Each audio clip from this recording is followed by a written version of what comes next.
안녕하세요. 저는 쌍둥이를 키우고 있는 30대 싱글맘입니다. 저의 전 남편은 말 그대로 쓰레기 같은 남자였어요. 그런 남자를 왜 좋아하게 됐는지 지금의 저는 이해가 가지 않지만 그 당시에는 남편의 그런 철없는 모습도 너무 귀여워 보였거든요. 저는 당시 32의 나이로 외모가 콤플렉스인 수수한 여자였어요.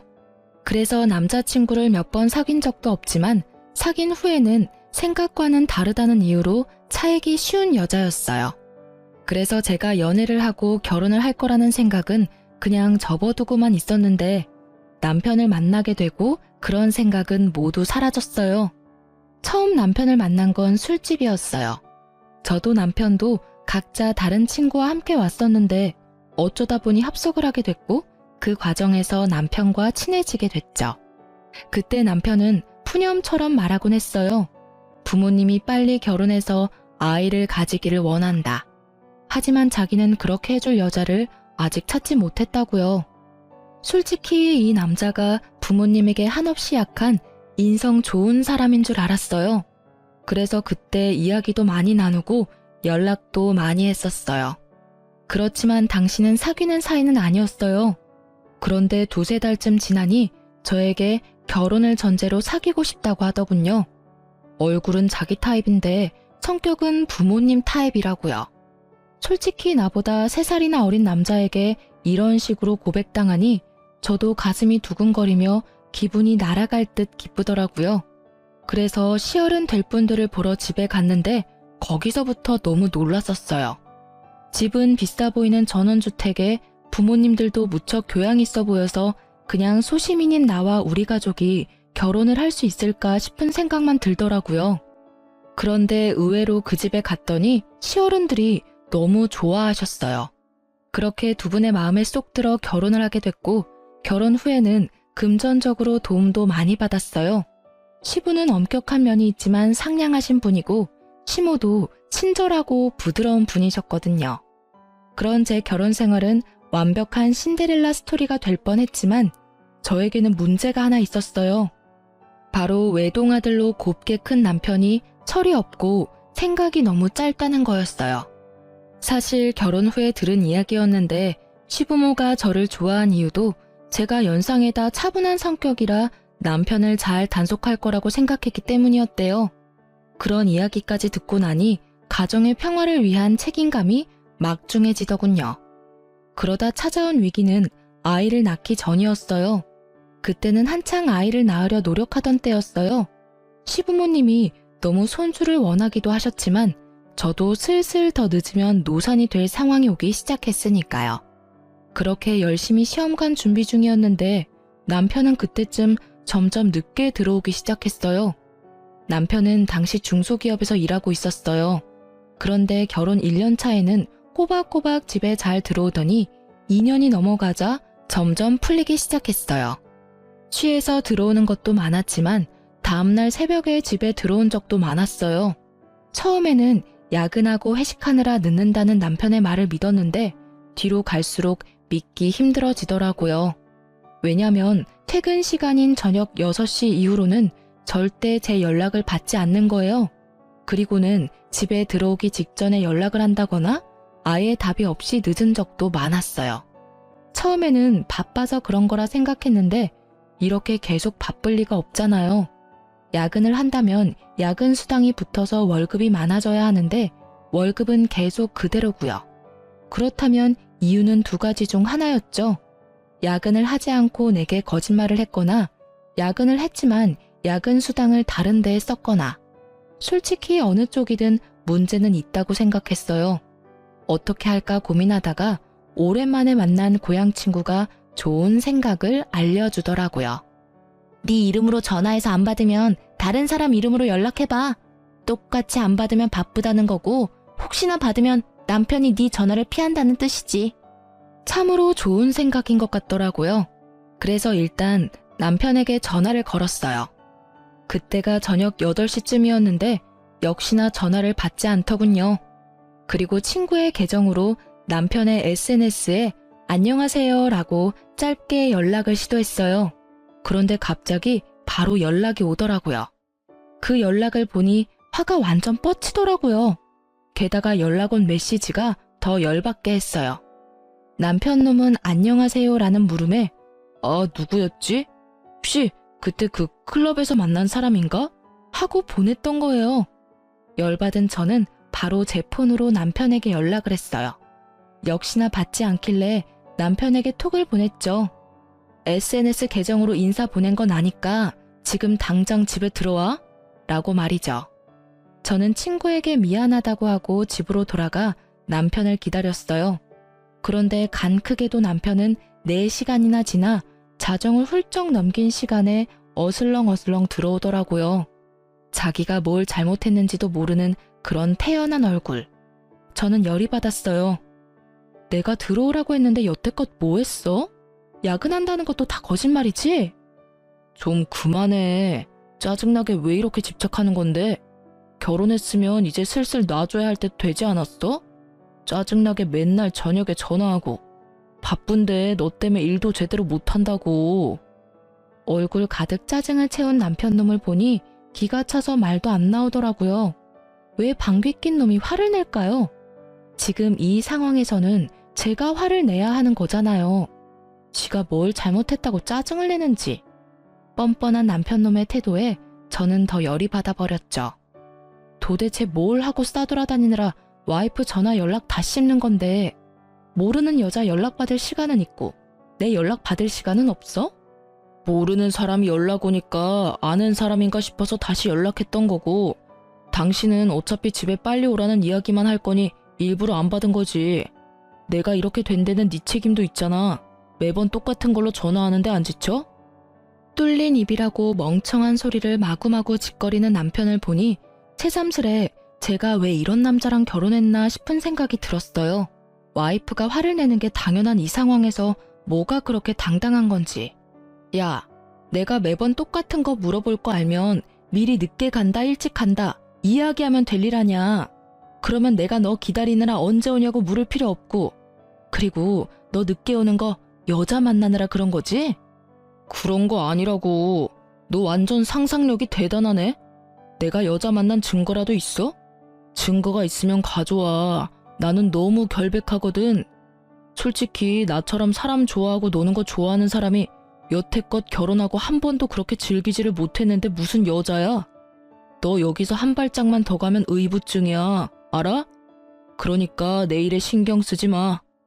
저는 뱃속에서 솟아오르는 분노를 꾸역꾸역 삼켰어요. 큰 소리를 내지 않으려 얼마나 고생했는지 계속 침을 삼켜야 했어요. 의부증? 네가 그렇게 행동을 하니까 내가 의심하는 거잖아. 그리고 진짜로 의부증이 어떤 건지 보여줄까? 네가 제일 싫어하는 집착질 보여줘봐. 그래, 너 마음대로 살아봐. 그럼 나도 내 마음대로 시댁에 다 일러 바칠 거니까. 저는 결국 최종 병기를 꺼냈죠. 시댁. 예전에 남편이 제게 이렇게 말했었어요. 부모님은 끊을 수 없는 돈줄이자 족쇄라고 말이죠. 그러니 시댁 이야기만 나오면 약해질 수밖에 없는 거죠. 남편이 중소기업에서 박봉으로 일하면서도 넉넉하게 살 수 있는 건 시댁에서 주는 용돈 때문이었어요. 시부는 매달 우리 집에 80만 원 정도를 주고 계셨어요. 저랑 남편이랑 딱 40씩 나눠 썼는데 그게 크거든요. 꽁돈이라는 생각도 들고. 근데 시댁에서는 한 가지 원칙은 지키셨어요. 남편이 사고를 치면 용돈을 끊어버려요. 물론 시부께서 몰래 제 손에 80만 원씩 쥐어주셨지만 남편은 그런 사정 따위 모르고 있고요. 그리고 그 시댁 어른들은 저를 남편보다 더 믿고 있었으니까요. 남편도 그걸 아는지 결국은 화를 꾹꾹 참으며 말하더군요. 집에는 말하지 마. 일찍 오면 되지? 진짜 너 치사하다. 어떻게 그런 걸로 사람 약점을 잡고 흔들어? 내가 큰 거 바래? 연락 잘하고 늦는 거 좀 피하고 여자 만나지 말고. 그 3가지는 결혼한 유부남의 필수 조건 아니야? 막말로 내가 연락도 안 하고 매일 늦고 술이나 처마시고 깔라대서 집에 남자 향수 풀풀 풍기면서 들어와서 남자하고 연락 주고받는다고 생각해봐. 너라면 그게 정상적인 유부녀라고 생각해? 그 이야기를 들은 남편은 제 말이 일리가 있다고 느꼈는지 한마디 딱 하더군요. 연락만 잘하면 되지. 결국은 그렇게 용돈을 받지 못할까봐 남편은 그 뒤로 연락을 잘하게 됐어요. 잘한다기보다는 형식적이긴 하지만 꼬박꼬박 하게 됐죠. 연락이나 야근은 문제가 풀렸는데 한 가지는 아직도 제 머릿속을 어지럽히고 있었어요. 아무리 생각해봐도 여자를 만나는 것 같았거든요. 모르는 여자의 연락에 그때 클럽에서 본 애냐고 묻는 건 아무리 봐도 여자를 만났다는 뜻이잖아요. 솔직히 클럽을 다니는 것도 신경이 쓰였지만 그 문자 때문에 더 신경이 쓰여서 그건 추궁하지도 못했어요. 그래서 그 뒤로 남편 카드 내역을 종종 뒤졌어요. 이렇게까지는 하고 싶지 않았지만 신경이 쓰이더라고요. 그래도 그 뒤로는 조용히 몇 달을 넘어갔어요. 그렇게 지지고 볶던 우리에게도 새 생명이 찾아왔어요. 저희는 자연 임신이 안 돼서 시험관을 했었고 그렇게 일란성 쌍둥이를 낳았어요. 이때도 남편은 얼마나 비협조적으로 굴었는지 시모가 강력하게 아이를 원하지 않았다면 아이가 생기지 않았을지도 모를 정도였어요. 저는 천사 같은 두 아이들을 위해 간호사 일을 그만두고 집에서 육아에 전념하기로 했어요. 육아휴직이 없었지만 시모가 매달 150만 원 정도 주고 있었어요. 솔직히 우리가 살고 있는 집도 차도 모두 시부모 명의라 저희 앞으로는 돈 나가는 게 별로 없었어요. 게다가 시모는 자주 저희 집으로 배달을 시켜주셨어요. 시댁에서 드실 고기나 야채, 과일을 저희 집으로도 똑같이 배달시켜주곤 하셔서 따로 저희가 돈이 들어갈 곳도 많이 없었어요. 대신 쌍둥이 육아는 거의 혼자서 해야 해서 힘들긴 했어요. 그렇게 육아에 제가 신경을 온통 뺏기고 있을 때 망할 놈은 주말마다 놀러 나가기 바빴어요. 그래도 평일에는 일찍 집에 들어오려고 했으니 저도 평범하게 생각했었고요. 게다가 친구와 주말에 여행을 가거나 일로 출장을 가는 일이 잦아져서 남편의 폰에 위치 추적 어플도 설치했었거든요. 혹시나 또 다른 여자 만나러 갈까 봐서요.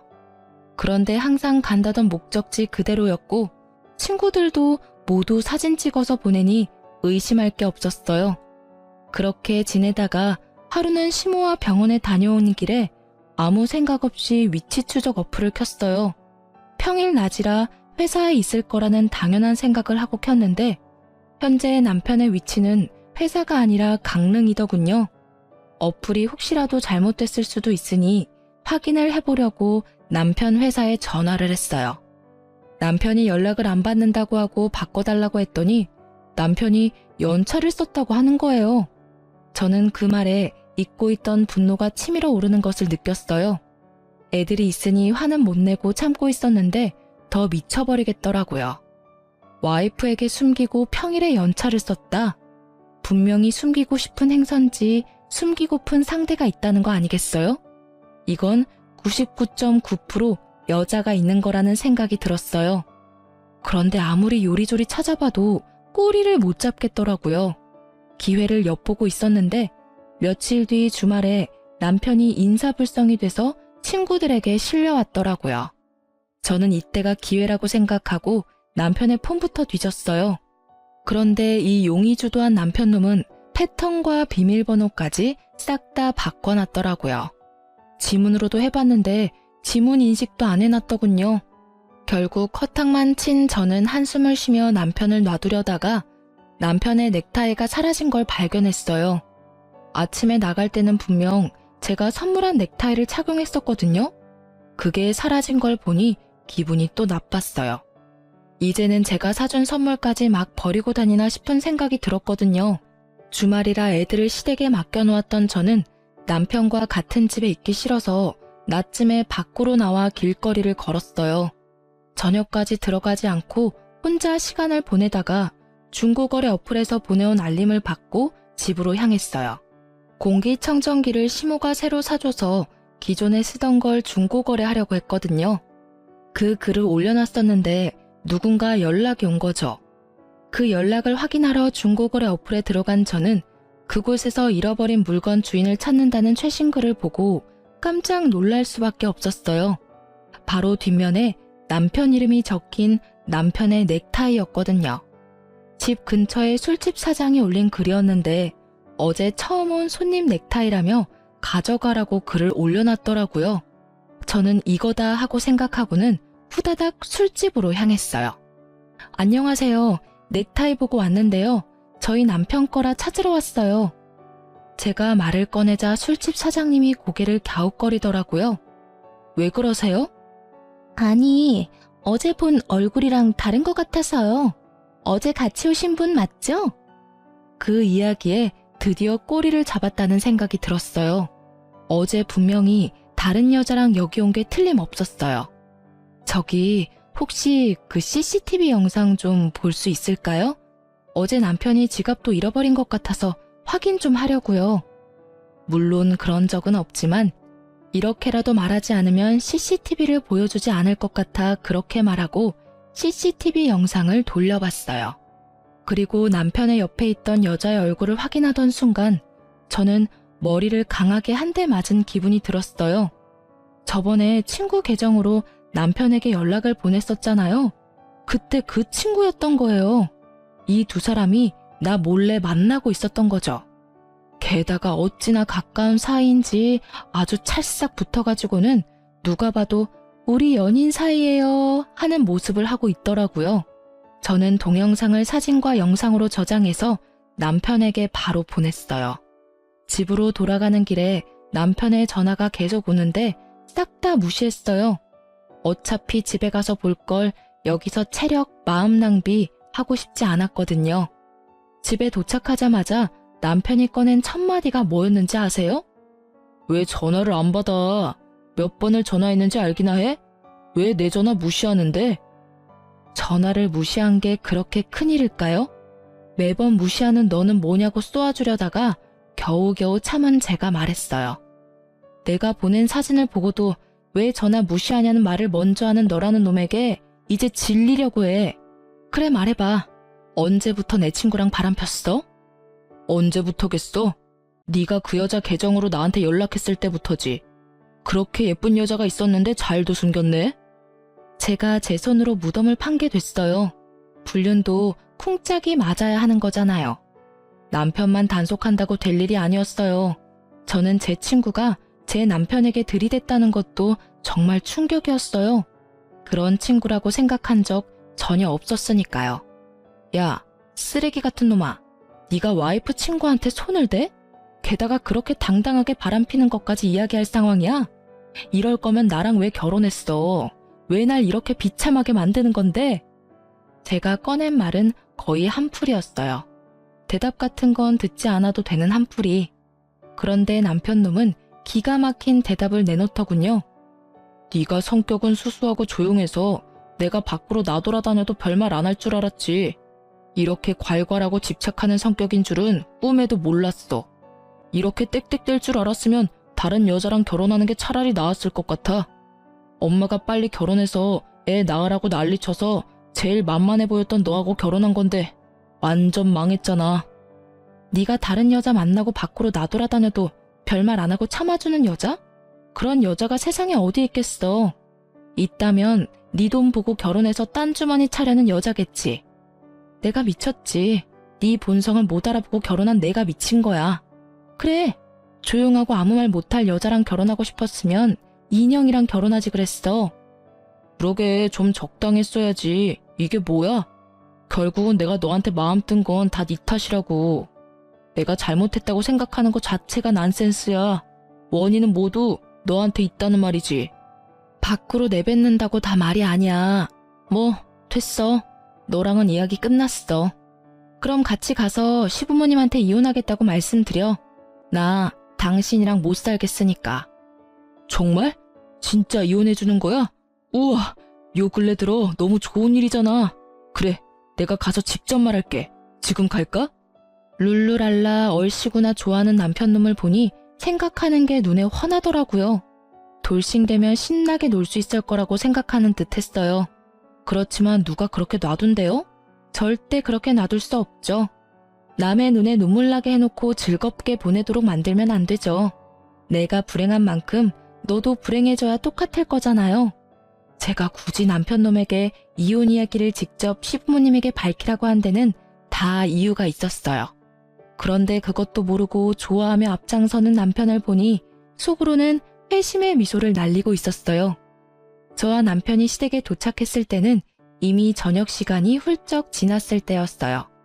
아이들은 모두 작은 방에서 자고 있었고 시부모님은 두 분이서 조용히 TV를 보고 계셨어요. 어머, 너희들 웬일이니? 갑자기 무슨 일이야? 애들 벌써 데리러 왔어? 아님 어디 아파? 시모는 걱정이 가득한 얼굴로 저희에게 왜 왔냐고 물어봤어요. 아니, 콕 집어 저에게 말한 거죠. 시모와 함께 병원을 다녀온 게 며칠 전 일이라 시모가 저에게 신경을 많이 쓰고 계셨거든요. 저는 남편을 앞으로 떠밀었어요. 남편은 당당한 걸음으로 앞으로 나서더니 자기가 결심한 걸 이야기하더라고요. 엄마, 우리 이혼하기로 했어. 그러니까 그렇게 알고 있으라고. 남편 놈의 폭탄 발언에 시부모는 완전 난리가 났어요. 갑자기 그게 무슨 말이야? 이제 막 쌍둥이 낳은 애들이 이혼은 무슨 이혼이야? 너희 싸웠니? 싸웠다고 해서 그런 말 막 하면 안 돼. 그래, 무슨 일인지는 모르겠지만 대화로 잘 풀어봐, 응? 부부싸움은 칼로 물베기 같은 거야. 둘이서 잘 이야기해보면 분명히 조율이 될 테니까. 시부모는 저희를 달래려 애쓰는 중이었고 남편은 그 상황에서도 아주 당당하게 말하더라고요. 아니, 남편이 밖에서 하는 일에 사사건건 참견하고 떽떽거리며 잔소리하는 거 싫어서 이혼하고 싶은 거예요. 게다가 의부증까지 있는지 저한테 위치 추적 앱 같은 거 설치해놔서 솔직히 숨 막혀서 같이 못 살겠어요. 다른 사람들이 들으면 오해하겠어. 당신은 아무 잘못 없고 나만 잘못한 것처럼 말하네? 왜 당신 바람핀 이야기는 안 해? 나한테 속이고 내 친구랑 강릉 여행 가고 술집에서 친구 옆에 끼고 놀다가 내가 선물해준 넥타이 버리고 온 건 왜 이야기를 안 해? 부모님들도 모든 상황을 다 들어야 우리가 왜 이혼을 결심했는지 이해하실 거 아냐. 누가 이야기 안 한대? 이제 막 할 거였다고. 뭐 엄마 아빠 들으신 대로 바람핀 건 사실이고요. 당분간은 돌싱으로 있고 싶어요. 솔직히 결혼 생활 내내 너무 답답했거든요. 와이프가 잘못하긴 했지만 저도 바람핀 책임은 있으니 부모님이 이 여자한테 위자료 두둑히 좀 챙겨주고 좋게 끝내면 될 것 같아요. 그 말을 들으니 제가 이혼을 결심한 게 정말로 잘한 일이라는 게 확 와닿더라고요. 여전히 철없고 정신 못 차리는 천하의 개쓰레기 같은 발언을 아무렇지 않게 하는 남편을 보니 말이죠. 그리고 그 말을 면전에서 듣고 있는 시부모의 꼭지도 함께 돌게 만들더라고요. 야, 너 미쳤어? 네가 지금 제정신으로 그런 말하는 거냐? 당분간은 돌싱으로 있고 싶어? 이 미친놈이. 지금껏 네가 어떤 미친 짓을 해도 귀한 외동아들의 마음이 약해서 이해해주고 넘어가주고 뒤처리 다 해서 정리해줬는데 지금 네 이혼까지 우리더러 책임지라고? 네가 사람 새끼냐? 네가 잘못을 했으면 네가 책임지고 상황을 정리해야 하는 거 아니야? 그렇게 바람을 폈다고 당당하게 말할 수 있는 뻔뻔함은 도대체 어디서 생기는 거냐고? 온화하던 시부의 얼굴이 벌겋게 터질 것처럼 부풀어 올랐고 남편은 어리둥절한 표정으로 지금 이 상황을 이해조차 못하고 있더라고요. 아니, 여태껏 잘해주셨잖아요. 결혼한 거 그냥 이혼하겠다는데 왜 그렇게 심각하게 굴어요? 솔직히 애가 뭐가 그렇게 중요한데요? 저는 제 인생이 더 중요해요. 애한테 인생 붙들리는 거 딱 사양이라고요. 남편의 말에는 더 이상 생각해줄 가치조차 없었어요. 어머님, 아버님, 일이 이렇게 됐으니 며칠 전에 저와 나눈 이야기는 없던 걸로 해야 할 것 같아요. 어차피 가족이 아니면 그게 좀 힘들다고 하니까요. 아가, 안 돼. 다시 한번 생각해봐. 네가 힘든 건 내가 다 알아. 이 정신 나간 아들놈은 내가 제자리에 돌려놓을 테니까 아무 생각하지 말고 제발, 응? 너 이 미친놈아. 너 와이프의 생떼 같은 자식들 놔두고 뭐하는 짓거리야? 네가 뭔 짓을 한지 알기나 해? 이 천하의 머저리 같은 놈, 네가 결국은 이렇게 불효를 해? 아니, 왜 나한테 소리 지르냐고요. 내가 엄마 아들인데 왜 저 여자 편만 들고 있는데요? 솔직히 이것도 엄청 짜증나거든요. 내가 무슨 말만 하면 며느리한테 물어봐야 한다. 며느리랑 상의했냐? 안 되겠다, 며느리한테. 이게 정상이에요? 볼멘 소리로 불평을 쏟아내는 남편을 보더니 시부가 맞받아쳤어요. 네가 이러니까 우리가 며느리를 찾는 거 아니냐? 네가 처신을 똑바로, 아니지, 상식적으로만 해도 우리가 며느리를 찾을 리가 있겠어? 너 혼자 애 둘을 어떻게 키울 건데? 귀찮게 애는 왜 키워요? 그냥 다 이 여자 줘버려요. 애는 기회되면 다시 만들면 되지. 네가 진짜 미쳤지? 너희가 왜 시험관을 했는데? 네가 지금 시험관 아니면 애를 못 낳는다고? 그 와중에 손주들까지 우리한테서 떼어놓겠다고? 네가 사람 새끼야? 넌 도대체 뭐가 모자라서 이렇게 참한 며느리랑 이혼을 하려는 거야? 네가 여태껏 데려왔던 애들 중에 이만큼 착하고 성실한 애가 있기는 했어? 설마 또 어디서 너처럼 노는 거 좋아하는 여자 데리고 오면 우리는 허락할 생각 추호도 없어. 아버지, 그건 걱정하지 마시라고요. 저 당분간 여자 데리고 올 생각 없다니까요. 솔직히 돌싱을 좀 더 즐기고.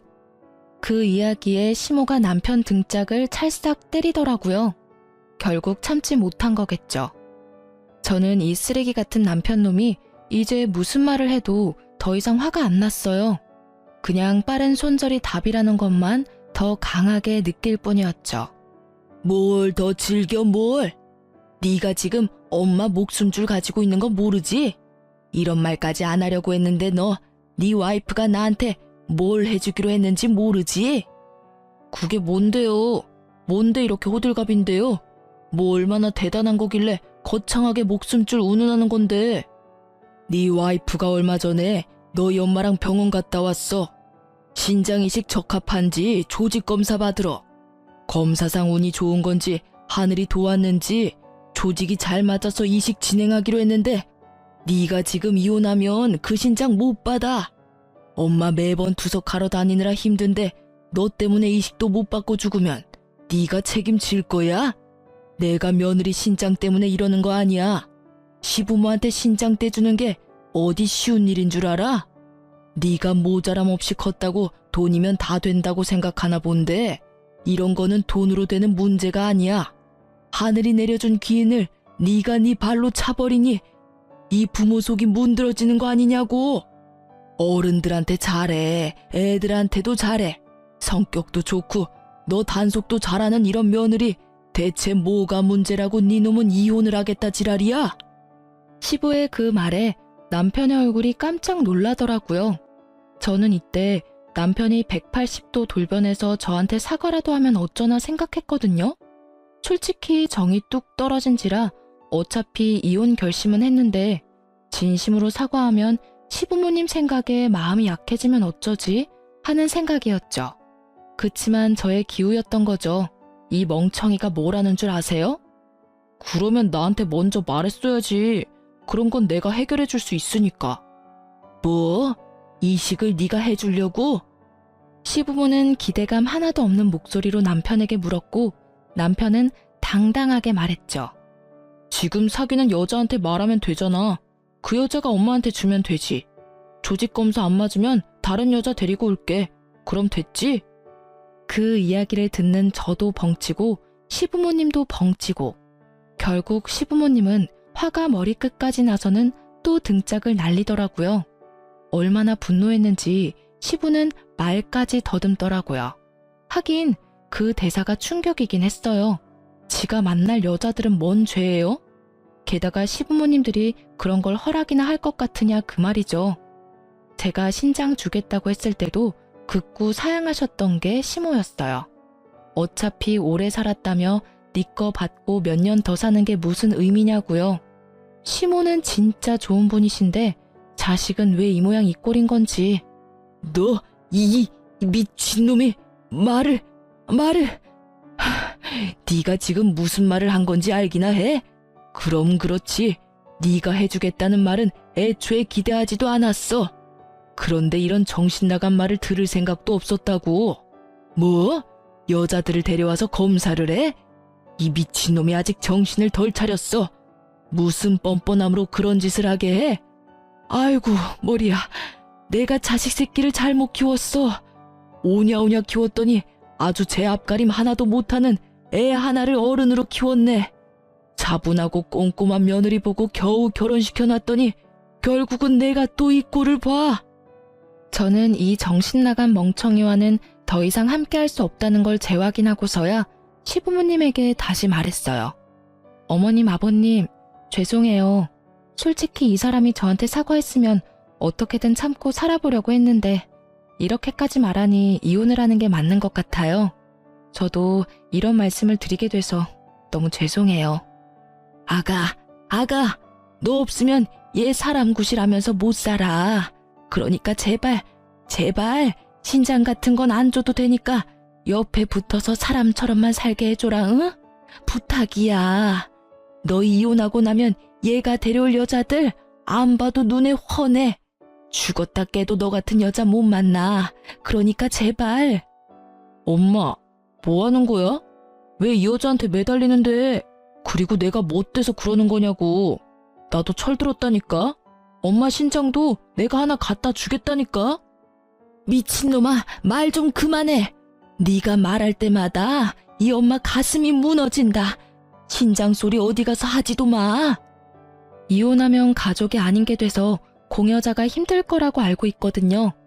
결국은 이렇게 이혼해서 시댁과 남이 되게 되었으니 시모와 시부가 저에게 너무 잘해주셔서 미안한 마음은 가득했지만 어쩔 수 없는 일이잖아요. 남편이 제 곁에 붙어 있다면 신장 하나 줘도 몸 관리하며 평생을 살아갈 수 있겠지만 남편 없이 애 둘을 혼자 키워야 하는 상황이면 신장 하나 없는 게 어떤 느낌인지 감도 오지 않을 만큼 두렵거든요. 결국 저는 시부모와 남편 놈을 놔두고 나왔어요. 제 이야기는 끝났고 시부모와 남편이 할 이야기가 남았겠죠. 저는 나와서 바로 상간녀인 제 친구를 찾아갔어요. 그 상간녀는 저와 결혼 후에 만난 친구거든요. 그래서 결혼식에도 온 적 없고 남편과 만난 적도 없었어요. 원데이 클래스 하면서 만난 사이라 엄청 친하고 그럴 것도 없었지만 말이 잘 통한다고 생각했는데 뒤로 이렇게 음침한 일을 벌일 줄은 상상도 못했네요. 저는 친구에게 만나자고 연락을 넣고 카페에서 기다렸어요. 앉아. 너 나한테 해야 할 말 없어? 저는 오자마자 친구에게 물었어요. 무슨 말? 나 너한테 할 말 없어. 네가 나한테 보자고 한 거니까 네가 나한테 할 말이 있는 거겠지? 무슨 일인데 불러내서 분위기 잡는데? 꼭 내 입으로 들어야겠어? 너 내 남편이랑 바람 피는 거 나한테 들켰어. 이래도 할 말 없어? 아, 그거? 그게 어때서? 사람 만나서 사랑하는 거 흔한 일 아니야? 그 사람의 유부남이었을 뿐이고 나는 그래도 상관없다고 생각한 것뿐이고 내가 직접적으로 너한테 상처 준 건 없잖아. 아주 둘 다 쌍으로 또라이였더라고요. 말하는 걸 들으니 참. 그래, 상처 준 건 없지. 그래도 남의 남편하고 바람난 걸 세상에서는 불륜이라고 불러. 그리고 너는 상간녀고 내 남편은 불륜남이지. 넌 뭐가 그렇게 잘나서 떳떳해? 네가 한 행동에 조금도 미안한 마음 없어? 너 설마 이러려고 나하고 친구했어? 솔직히 네가 하고 다니는 거 보면 네 남편 궁금하기는 했어. 돈도 많아 보였고 노는 것도 좋아하는 것처럼 보여서.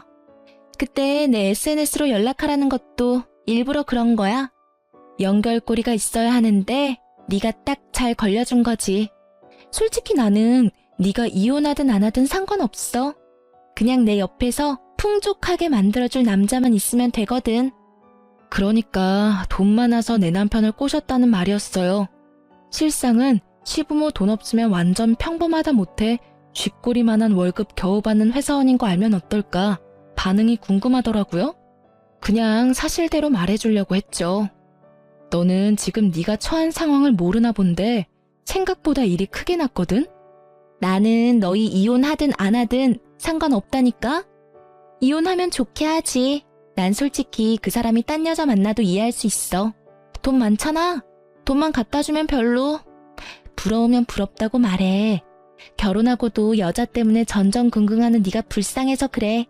그 남자 폰 보니까 나 말고도 여자 많던데 뭐. 제 말을 제대로 듣지도 않고 그저 이딴 말만 짓거리는 친구를 보니 참으로 답 없다고 생각했어요. 안 부러워 전혀. 그리고 넌 남편이 어떤 놈인지도 모르고 있는 것 같고 그 집에서 무슨 일이 벌어지는지도 모르는 것 같네.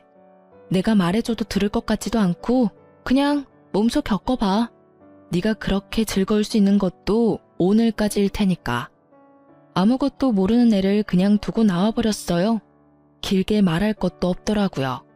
차랑 뭐 이런 이야기 했으면 저도 화났을 텐데 돈 이야기하니 그냥 김 빠지더라고요. 돈 보고 만나는 걸 보니 조만간 남편 본체 알면 떠나겠구나 싶기도 했고요. 그렇게 며칠 뒤에 시모한테 저 연락이 왔더라고요. 이혼 이야기 마무리도 할 겸 잠시 집에 오라고요. 시댁에 갔더니 그 짧은 시간 동안 몇 년은 늙어버린 것 같은 시모가 앉아있더라고요. 왔니? 네, 어머님. 혹시 몸이 많이 안 좋으세요? 병원 가보셔야 할 것 같은데. 괜찮아. 나도 몸이 아픈 게 아니라 머리가 아픈 거야. 내가 어제 무슨 꼴을 당했는지. 어제 이놈이 웬 여자 하나를 데려왔더라고. 알고 보니까 지가 만나는 여자라는데 딱 봐도 상간녀더라고.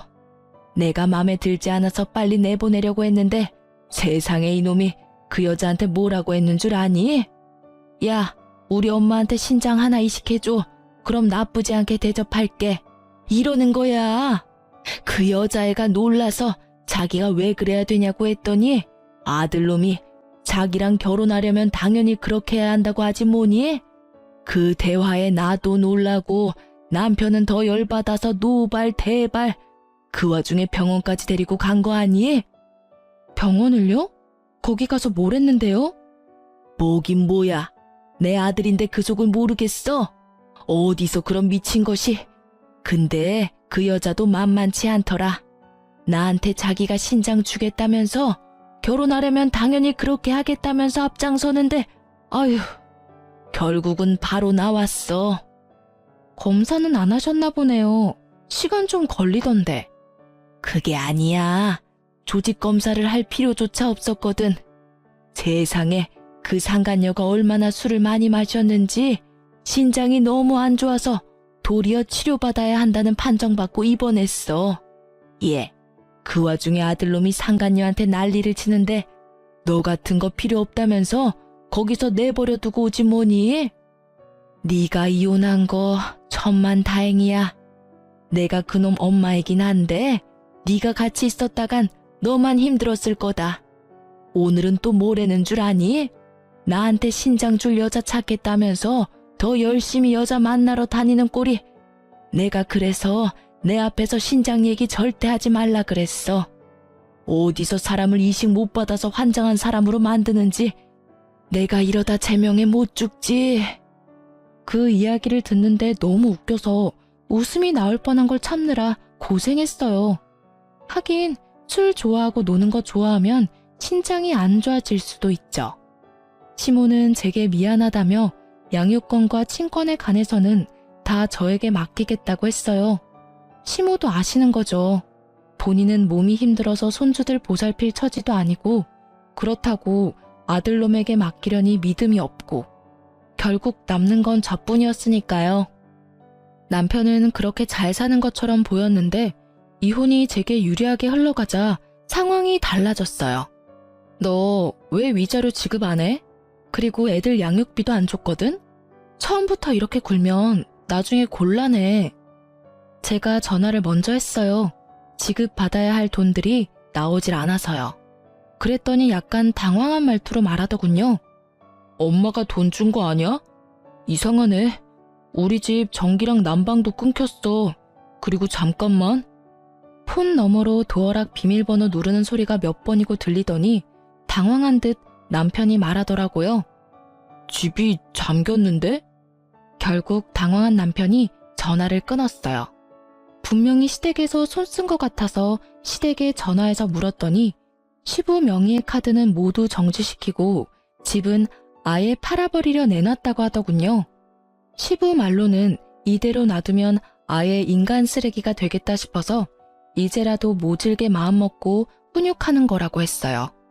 결국 시부모의 단호한 제재에 깜짝 놀란 남편놈은 시부모에 매달리며 돈줄 끊지 말아 달라고 했지만 시부가 너도 성인이고 번듯한 직장 있으니 네 돈으로 벌어서 네 돈으로 살라고 했다네요. 그렇지만 이미 카드빚도 가득한 데다가 여자들과의 유흥에 돈을 다 써버리는 바람에 쓸 돈이 없었으니 결국 여자도 못 만나고 열심히 돈만 갚는 중이라고 해요. 위자료와 분할재산과 양육비 등을 지급받지 못한 나에게 시모가 따로 연락해서는 몰래 주시더라고요. 이러니 저러니 해도 자식에게는 약한 게 부모인가 봐요. 그래도 그냥 주는 거 아니고 전 남편 월급에서 따박따박 돈 떼어가고 계시답니다. 그분들에게 필요한 게 돈은 아닐 거예요. 다만 이 기회에 전 남편이 정신 차리기를 바라시는 거지. 그런데 그런 시모를 또 열받게 한 일이 있었다는데요. 시모가 결국 신장 이식을 친척 조카에게 받기로 하고 그 조카에게 비공식적으로 시부모의 재산을 조금 넘겨주기로 하셨대요. 워낙 고마운 일이니까요. 그런데 그 재산 넘겨준다고 열폭한 남편놈이 시댁과 그 조카 댁에 가서 난리를 치는 바람에 시부모도 완전 열이 받을 대로 받아서 한 번만 더 사고치면 나머지 남은 재산도 다른 사람들한테 다 나눠줄 거라고 으름장을 놓자 결국 쫄아서 조용히 지내고 있다고 합니다. 참 사람 일 몰라요. 철없는 놈이랑 결혼해서 피 본 거 생각하면 화딱질만 나지만 그래도 귀여운 아이를 낳게 해준 것만은 고맙다고 생각해요. 그리고 전 남편을 보면서 아무리 귀여워도 애들은 절대 오냐오냐 키우지 않겠다고 생각했어요. 귀하다고 오냐오냐 키웠더니 완전 인간 쓰레기가 되어버렸고 그 덕에 애먼 저까지 힘들었잖아요. 솔직히 이혼 후에 편했다고 말할 수는 없어요. 돈을 받았어도 독박 육아는 여전했으니까요. 그래도 애들이 조금 크니 어린이집에 보낼 수도 있고 그 사이에 일도 시작할 수 있어서 좋아요. 남편의 빈자리까지 채울 수는 없어서 친정집 가까이 이사도 했어요. 그리고 애들이 시어른들과는 관계가 돈독해서 전 남편 없을 때 몰래 시모가 부르면 애들이랑 같이 갈 때도 많아요.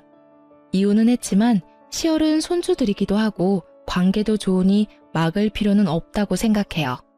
다만 제게 재혼할 사람이 생기면 그때는 어떻게 할지 잘 모르겠네요.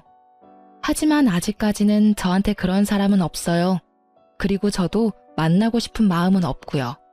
그냥 이렇게 사는 것도 좋은 것 같거든요. 실은 또 저런 남자 만날까봐 걱정되는 게 제일 크지만요. 어쨌든 글을 쓰면서도 제가 이렇게 힘들었나 싶은 마음이 들 정도로 지금은 즐겁게 살아요. 항상 나쁘고 힘든 일만 있으라는 법은 없으니까요. 함께 글을 읽고 계신 분들도 저처럼 마음이 편안해지셨으면 좋겠네요. 지금까지 제 사연 들어주셔서 무척 감사합니다.